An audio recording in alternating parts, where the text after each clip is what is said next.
puff pastry cheese straws have come out of the oven. They have let them cool, brought them over here, and now I'm going to show you how to arrange them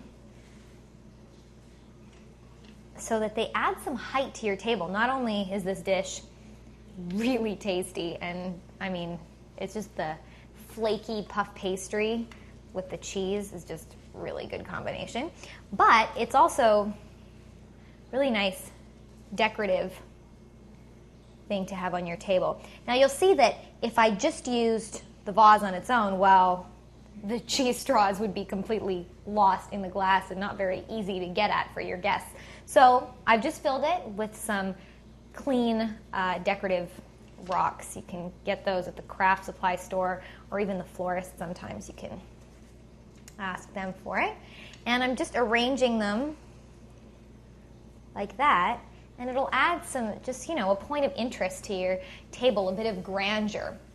And you could, like I say, they're really good just on their own, but if you wanted to be really over the top, you could even make like a roasted red pepper dip or serve that with some homemade pesto, a sun-dried tomato pesto. I mean, that would just be really, really something. But just on their own, they're buttery, you've got the wonderful taste of the Parmesan cheese, and it looks great on your table.